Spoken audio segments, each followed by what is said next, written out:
भाई सूत्र पे ही तो सब कुछ होता है। सूत्र तो ही एक माध्यम है। इसका मतलब है कि आप मुसलमानों को लेकर के और दलित ST/SC को लेकर के और EBC को लेकर के आप गंभीर नहीं है, चुनाव आयोग को लेकर गंभीर नहीं है आप। अब आप हमको बताइए, चुनाव आयोग धृतराष्ट्र तो हो ही गए हैं, साइको हो चुके हैं वो। ना वो सुप्रीम कोर्ट की सलाह मान रहे हैं, ना वो संविधान को मान रहे हैं। सुप्रीम कोर्ट ने उन्हें सलाह दी, साफ शब्दों में कहा कि तुम किसी भी कीमत पर आप ये तय नहीं कर सकते कौन इंडियन है कौन इंडियन नहीं है। आप कॉन्स्टिट्यूशन के तहत काम कीजिए। और मेरी सलाह है कि आप इस आधार कार्ड को, राशन कार्ड को, अन्य कार्डों को भी आप उसमें शामिल कर लीजिए।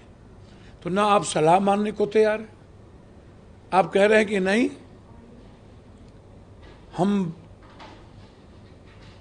भाजपा के दुर्योधन के लिए जो काम कर रहे हैं, हमें कुछ भी जिग-जैग नहीं करना। एक तो सबसे खतरनाक संकेत है ये। दूसरी बात, सुप्रीम कोर्ट ने उन्हें एक और सलाह दी थी कि आप ये बताइए कि ठीक है आप वर्किंग कीजिए कि ऐसी क्या जरूरत पड़ गई 6 महीना पहले आपको म्यांमार, नेपाल या बांग्लादेश के बारे में ये जानकारी नहीं थी जब आप नए वोटर लिस्ट को तैयार कर रहे थे, और ना ही आप अरुण जेटली लॉ मिनिस्टर के उन मुद्दों को याद है कि आपको किस परिस्थिति में वोटर लिस्ट में किन के नाम को ऐड करना है और किन के नाम को बाहर करना है। आप वो भी ध्यान में आपको नहीं है। अब आप कह रहे हैं कि मैं जा रहा हूं, हमें पता चला।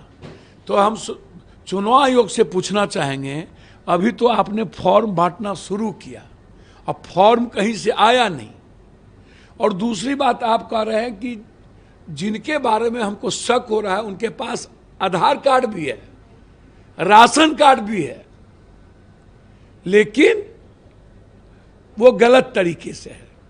तो हम चुनाव आयोग से पूछना चाहेंगे, आधार कार्ड और पैन कार्ड जो मर जाएगा उसका भी रहेगा,